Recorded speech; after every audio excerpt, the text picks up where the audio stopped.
चलिए hello students, हम लोग क्या पढ़ना था हमको, हम पढ़ रहे थे, हमने शुरू किया फेरिंग्स एरिया पढ़ने के बाद में अब हम पढ़ेंगे एलिमेंट्री कैनाल की ट्यूब्यूलर जो स्ट्रक्चर है, पूरी एलिमेंट्री कैनाल को ट्यूब्यूलर फॉर्म के अंदर हमको पढ़ना है। ठीक है, तो हम शुरू में मैंने बताया था आपको कि जो एलिमेंट्री कैनाल है वो वास्तव में क्या है, ट्यूब लाइक है, पूरी ट्यूब लाइक एलिमेंट्री कैनाल है।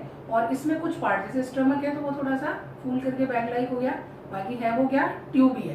तो अब हमको ट्यूब्यूलर स्ट्रक्चर पढ़ने में हमको पहले इसोफेगस पढ़ना था, लेकिन इसोफेगस हम बाद में पढ़ेंगे। पहले हम देखेंगे कि इस ट्यूब की हिस्टोलॉजी क्या है। ठीक है, हिस्टोलॉजी का मतलब है कि इस ट्यूब की जो आउटर लेयर है, कोई भी ट्यूब अगर है आपके सामने, कोई पाइप आपके सामने जो सेंटर में से होलो है, ठीक है, बीच में से होलो है, लेकिन चारों तरफ की जो उसकी वॉल है, उस वॉल में कौन से टिश्यूज प्रेजेंट है, ठीक है, हमको इसके बारे में पढ़ना है। हम देखेंगे हिस्टोलॉजी ऑफ एलिमेंट्री कैनाल की, जो कंप्लीट एलिमेंट्री कैनाल है उसकी जो वॉल है, जो ट्यूब है उसकी जो वॉल है, उसमें कौन कौन से टिश्यू प्रेजेंट है। ठीक है, तो हमारा जो टॉपिक होगा वो टॉपिक क्या होगा, डाइजेस्टिव सिस्टम में हमको क्या पढ़ना है, डाइजेस्टिव सिस्टम, और हमको पढ़ना है हिस्टोलॉजी ऑफ एलिमेंट्री कैनाल। ठीक है, एलिमेंट्री कैनाल की हमको हिस्टोलॉजी पढ़नी है। एलिमेंट्री कैनाल की हिस्टोलॉजी पढ़ने के लिए हम क्या देखते हैं कि इस एलिमेंट्री कैनाल की जो लेयर्स है, ठीक है, जो हिस्टोलॉजी है वो कितने लेयर में ये डिवाइडेड है, ये हमको 3 लेयर में डिवाइड मिलेगा। फर्स्ट आपकी है पेरिटोनियम लेयर, या हम इसको कह सकते हैं सेरोसा। ठीक है, जो आउटर मोस्ट, सपोज करिए कि ये एलिमेंट्री कैनाल है, ये ट्यूब है, और इसकी ये जो वॉल है इसके अंदर कौन कौन से टिश्यू प्रेजेंट है। तो हम बाहर से अंदर की तरफ चल रहे हैं, सेंटर में से रास्ता है, सेंटर में से पाथ है, जिसमें हम फूड जो लेते हैं वो धीरे धीरे सरकता हुआ अंदर जाता है। और ये इस तरीके से रास्ता नहीं है कि कोई छेद है कि ऊपर से गया और फूड एकदम से नीचे चला गया, नहीं, इसमें मूवमेंट होता रहता है और ये बार बार सिकुड़ती रहती है एलिमेंट्री कैनाल, देन रास्ता बनाती है, देन वापस बंद करती है रास्ते को, फिर बनाती है। तो जैसे ही रास्ता बनता है फूड आगे बढ़ता है, फिर बंद हो जाता है, रुकता है, फिर रास्ता बनता है, फिर तो स्लोली फूड जो है वो नीचे जाता है। तो ये जो वॉल है, ये जो चारों तरफ की वॉल है, हम इसकी हिस्टोलॉजी के बारे में पढ़ रहे हैं। तो यहाँ पर ये जो आउटर मोस्ट जो लेयर है, इस आउटर मोस्ट लेयर को हम क्या बोल रहे हैं, पेरिटोनियम ऑब्लिक सिरोसा। पेरिटोनियम बोल सकते हैं हम इसको, या सिरोसा बोल सकते हैं। ठीक है, इसके बाद दूसरी, इससे हम जब अंदर चले, इससे अंदर की तरफ हम गए, तो दूसरी जो लेयर है हमारे पास में, वो लेयर क्या कहलाती है, मस्क्यूलेरिस। ठीक है, पेरिटोनियम से हम अंदर गए तो दूसरी लेयर कौन सी है, मस्क्यूलेरिस है। और तीसरी जो लेयर है वो है सब म्यूकोसा।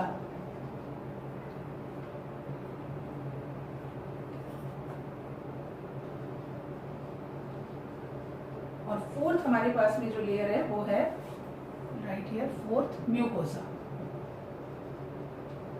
ठीक है, तो 4 लेयर हमारे पास में प्रेजेंट है। बाहर से हम अंदर की तरफ जा रहे हैं तो हमको 4 लेयर जो है वो दिखाई दे रही है।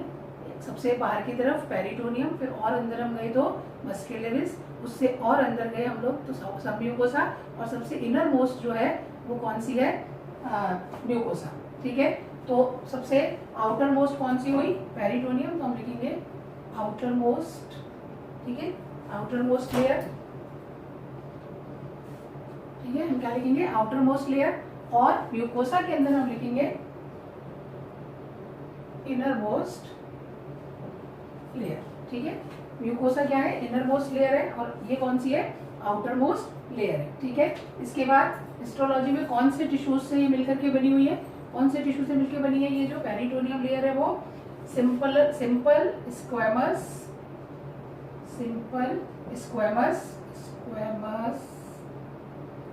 एपिथेलियम।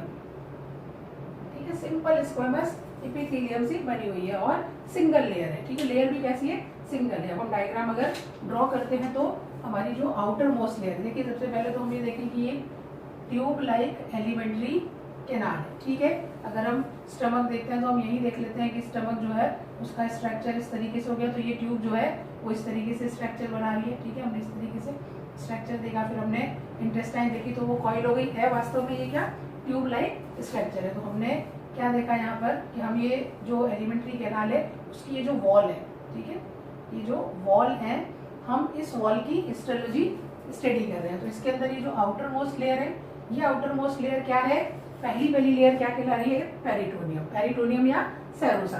तो जब हम डायग्राम बनाते हैं इसका, so just we have to rub this, इसको इरेज करेंगे हम, ठीक है।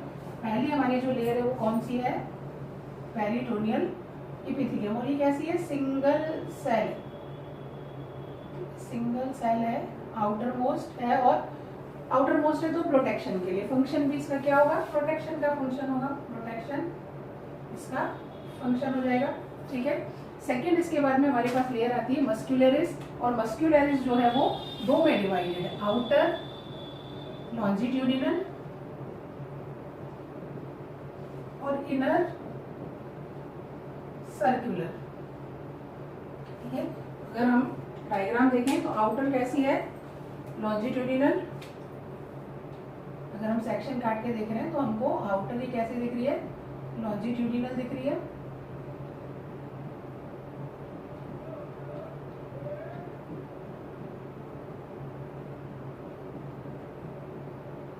ठीक है। और इनर जो है वो कैसी है, सर्कुलर है, जो इनर लेयर है वो कैसी है, सर्कुलर है। तो हम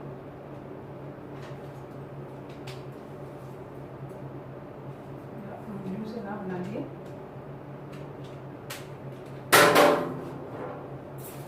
इनर जो है वो कैसी है, सर्कुलर, ये सर्कुलर है मसल्स की, ठीक है। मसल्स प्रेजेंट है, यहाँ लॉन्गिट्यूडिनल मसल्स प्रेजेंट है और यहाँ पर सर्कुलर मसल्स प्रेजेंट है। तो हम जब लेबलिंग कर रहे हैं इसके अंदर, तो हम सब पहली जो हम लेयर बोल रहे हैं वो है पेरिटोनियल लेयर, इस तरफ लेबलिंग में कर देती हूँ, दिस इज पेरिटोनियम या सेरोसा लेयर, और ये वाली कौन सी है, लॉन्जिट्यूडिनल मस्क्यूलरिस, और दिस वन सर्कुलर मस्क्यूलरिस, और दोनों को मिलाकर के अगर हम बोलें तो दोनों मिलाकर के हमारे पास में कौन सी हो गई है, मस्क्यूलरिस लेयर, दोनों मिला के कौन सी हो गई, मस्क्यूलरिस, मस्क्यूलरिस, ठीक है। कंप्लीट दोनों को मिलाकर के कौन सी हो गई, मस्क्यूलरिस हो गई। अब हम इससे अंदर जाते हैं, ठीक है। मस्क्यूलरिस में आउटर लॉन्जिट्यूडिनल है और इनर सर्कुलर है। देखिए आप इसमें एक चीज, एक खास बात और है कि एलिमेंट्री कैनाल की, कंप्लीट एलिमेंट्री कैनाल की हिस्टोलॉजी में हमको दो तरीके की ही मस्क्यूलरिस लेयर में दो तरीके की मसल्स ही मिलेंगी, एक तो लॉन्जिट्यूडिनल मस्कुलर लेयर और दूसरी हमको क्या थी, सर्कुलर मस्क्यूलरिस। लेकिन स्टमक में हमको ओनली स्टमक पार्ट में, एलिमेंट्री कैनाल के केवल स्टमक पार्ट के अंदर हमको एक मसल का टाइप और देखने को मिलता है, और वो मसल्स कौन सी होती है, ऑब्लिक मसल्स। तो ठीक है, मैं यहाँ पर नहीं बनाऊंगी ऑब्लिक मसल, क्योंकि वो ऑब्लिक मसल आपको केवल कहाँ देखने को मिलेंगी, स्टमक में ही देखने को मिलेंगी। स्टमक के पास मस्कुलर लेयर में तीन तरीके की मसल्स प्रेजेंट है, एक तो लॉन्जिट्यूडिनल है, एक सर्कुलर है और एक ऑब्लिक है। बाकी पूरी एलिमेंट्री कैनाल में ऊपर से लेकर नीचे तक, ठीक है, ये सारी हिस्टोलॉजी ऊपर से इसोफेगस से लेकर के, और ये हिस्टोलॉजी हमारी एनस तक चल रही है, लास्ट रेक्टम तक, ठीक है। पूरी ट्यूब की हिस्टोलॉजी ऐसी ही है, बट केवल स्टमक जो पार्ट है उसके अंदर तीन तरीके की लेयर हमको देखने को मिल रही है। तो तीसरी लेयर ऑब्लिक लेयर है, और ये ऑब्लिक लेयर किसमें मिलती है, ओनली इन स्टमक में। ऑब्लिक, ये फर्स्ट टाइप की हो गई, ये सेकंड हो गई, थर्ड हो गई oblique muscle layer, but only in stomach. ये हमेशा ध्यान रखना, ये इम्पॉर्टेंट बात है, ठीक है। हमको ये ध्यान रखना है कि स्टमक में जब फूड आता है तो वो तीन तरीके से हिलता है, ठीक है। स्टमक में जो फूड आएगा वो पूरा मिक्स करता है, स्टमक के फूड में पूरी मिक्सिंग होती है। जैसे अपन जब अपने छत जो होती है मकानों की वो गिरती है तो एक मशीन आती है, ठीक है। वो मशीन में जब अपन बजरी, सीमेंट, कंक्रीट जब मिलाते हैं और मिला करके वो जब हिलती है तो वो तीनों डायरेक्शन में हिलती है, आगे पीछे ऊपर नीचे चारों तरफ हिलती है, और उसके हिलने से बिल्कुल इवन प्रोपोर्शन में पूरा जो मटेरियल होता है वो आपस में मिल जाता है। इसी तरीके से हमारे स्टमक में भी जब फूड जाता है तो उसी तरीके से वो हिलता है फूड, और उसको तीनों तरफ से, तीनों साइड से हिलाने के लिए यहाँ पर एक मस्कुलर लेयर और प्रेजेंट होती है, जिसको बोलते हैं ऑब्लिक मसल लेयर, ठीक है। लेकिन ये केवल स्टमक में प्रेजेंट है, बाकी एलिमेंट्री कैनाल में नहीं है, ठीक है। इससे आगे जब हम अंदर जाते हैं तो अगली लेयर हमारे पास में आती है सब म्यूकोसा, और सब म्यूकोसा के अंदर क्या प्रेजेंट है, डेंस कनेक्टिव टिश्यूज प्रेजेंट है। इसमें क्या है, डेंस कनेक्टिव टिश्यूज, और डेंस कनेक्टिव टिश्यूज में कौन प्रेजेंट है, ब्लड वेसल्स एंड नर्व्स, ठीक है। तो हम यहाँ पर अगर ड्रॉ करते हैं तो हमको क्या देखने को मिलेगा, dense connective tissues, this is सब म्यूकोसा, और सब म्यूकोसा के अंदर हमको डेंस कनेक्टिव टिश्यू के साथ ब्लड वेसल्स देखने को मिलेंगी एंड नर्व्स जो है वो हमको देखने को मिलेंगी, ठीक है, और साथ में नर्व्स।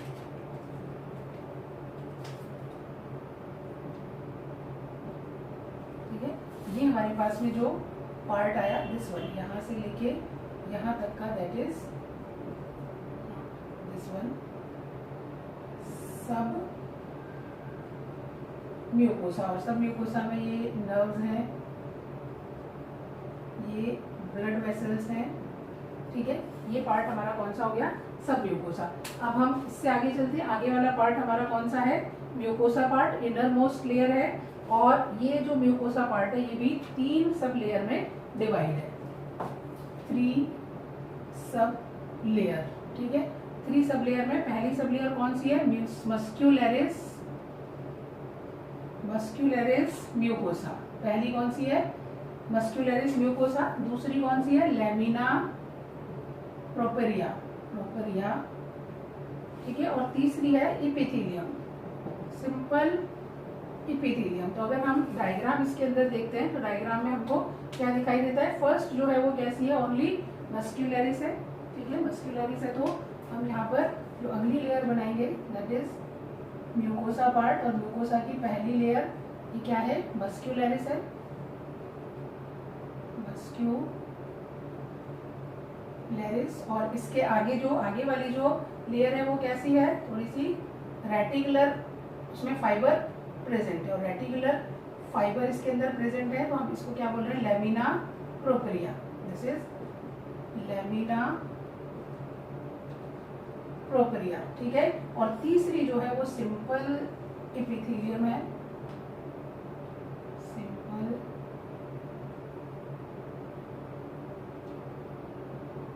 Epithelium,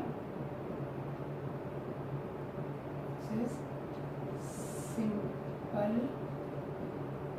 epithelium. तीनों को मिला करके हम बोलते हैं म्यूकोसा,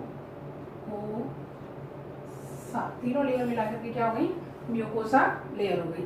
जितनी भी हमको ग्लैंड्स देखने को मिलती हैं, हम पूरी इंटेस्टाइन के अंदर, सॉरी पूरी एलिमेंट्री कैनाल में जहाँ जहाँ हमको ग्लैंड्स देखने को मिलेंगी, स्टमक में या इंटेस्टाइन में, ये ग्लैंड्स कहाँ प्रेजेंट होती हैं, इस एपिथेलियल लेयर जो है इसके अंदर ये ग्लैंड्स प्रेजेंट होती है। इसी ये एपिथेलियल लेयर की फोल्डिंग बन करके और क्या बन जाएगा, ग्लैंड बन जाएगी। यानी हम ये बोलें कि जो ग्लैंड्स प्रेजेंट होती है एलिमेंट्री कैनाल के अंदर, वो ग्लैंड्स जो है वो इनर मोस्ट लेयर किससे, म्यूकोसा के अंदर प्रेजेंट होती है। और म्यूकोसा की भी सबसे इनर मोस्ट लेयर कौन सी, एपिथेलियम। इस एपिथेलियम की इन फोल्डिंग की वजह से ये क्या होती है, ये लेयर जो होती है वो ग्लैंड्स जो होती है वो फॉर्म होती है। तो सारी ग्लैंड्स, जितनी भी हमको डाइजेस्टिव ग्लैंड्स देखने को मिलेंगी, वो सारी डाइजेस्टिव ग्लैंड्स अपने को, ज्यादातर ग्लैंड्स, एक्सेप्शनली एक आधा ग्लैंड सब म्यूकोसा में मिलेगी, बाकी लगभग सभी ग्लैंड्स हमको कहाँ मिलेंगी, म्यूकोसा में मिलेंगी। और म्यूकोसा की भी कौन सी लेयर में, म्यूकोसा की भी हमको सिंपल एपिथेलियम लेयर के अंदर ये ग्लैंड्स जो होंगी वो देखने को मिलेंगी, ठीक है। इसके अलावा हम क्या देखते हैं कि जो हमने ऊपर वाली लेयर, मस्क्यूलरिस लेयर जो हमने देखी थी, उस मस्क्यूलरिस लेयर में 2 थे, तो लॉन्जिट्यूडिनल मस्क्यूलरिस लेयर थी और दूसरी सर्कुलर मस्क्यूलरिस लेयर थी, ठीक है। इनके बीच में नर्व्स प्रेजेंट होती हैं, ठीक है, ग्रुप ऑफ नर्व्स जो है वो प्रेजेंट होते हैं, इन दोनों के बीच में ग्रुप्स ऑफ नर्व्स जो है वो प्रेजेंट है। और इसको बोलते हैं ऑरोबैक, ऑरोबैक प्लेक्सिस, ऑरोबैक, और अच्छे से मैं स्पेलिंग लिख देती हूँ, ऑरोबैक प्लेक्सिस, ठीक है। ओरोबैक प्लेक्सिस का काम क्या होता है? ओरोबैक प्लेक्सिस का काम होता है कि जब पेरिस्टालसिस मूवमेंट होता है, we can write here function in peristaltic movement. ठीक है, इसको क्या करती है? ये कंट्रोल करती है। ओरोबैक प्लेक्सिस कंट्रोल करती है किसको? Control peristaltic movement. Peristaltic movement क्या होता है? मैंने आपको बताया था अभी कि फूड पाइप है पूरा का पूरा एलिमेंट्री कैनाल।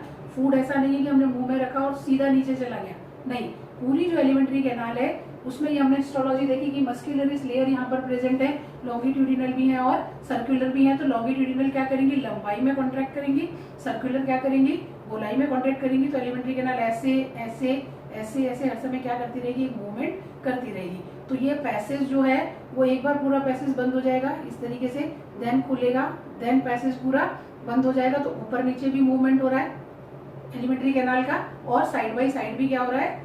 सर्कुलर मूवमेंट भी हो रहा है, और उसकी वजह से बंद हो जाता है पैसेज, देन खुल जाता है, बंद हो जाता है। तो फूड धीरे धीरे धीरे धीरे नीचे सरकता जाता है, और उस सरकने में फिर जब ये स्टमक में से सरकता है तो वहाँ पर एंजाइम्स काम करते हैं, देन इंटेस्टाइन में जाता है तो वहाँ पर एंजाइम काम करते हैं और फूड का डाइजेशन होता है। तो ये पेरिस्टाल्सिस मूवमेंट कहलाता है, जिसके अंदर सर्कुलर की वजह से गोलाई में मूवमेंट होगा, और लॉन्जिट्यूडिनल मसल प्रेजेंट है तो ऊपर नीचे वाला मूवमेंट होगा। तो ऊपर नीचे और ऐसे पूरी एलिमेंट्री कैनाल के अंदर क्या होता रहता है? ये मूवमेंट होता रहता है। तो ये इस मूवमेंट को कंट्रोल कौन करते हैं? ये ओरोबैक प्लेक्सिस जो होते हैं ये इसको कंट्रोल करते हैं। और ये ओरोबैक प्लेक्सिस क्या है? नर्व्स है। ठीक है, ये नर्व ग्रुप है नर्व्स का, और ये पैरासिम्पैथेटिक नर्व्स होती है। कौन सी नर्व्स है ये? पैरासिम्पैथेटिक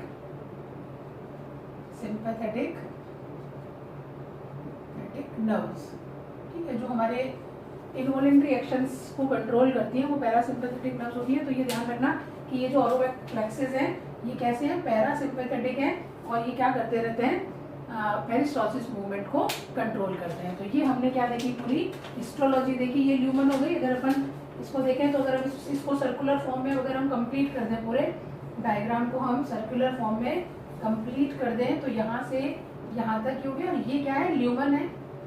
ठीक है, और यही ल्यूमन मैंने आपको बताया कि बंद होती रहती है मस्कुलर कॉन्ट्रैक्शन से और खुलती रहती है, बंद होती है और खुलती रहती है। तो फूड धीरे धीरे अंदर सरकता है, और ये हमने चारों तरफ की क्या देख ली? इसकी हिस्टोलॉजी देख ली। ठीक है, तो अब हमने हिस्टोलॉजी हमको समझ में आ गई, हमको लेयर समझ में आ गई। अब हम आगे बढ़ेंगे ईसोफेगस के ऊपर कि ईसोफेगस का क्या स्ट्रक्चर है, ईसोफेगस का क्या फंक्शन है। ठीक है, तो हम आगे ईसोफेगस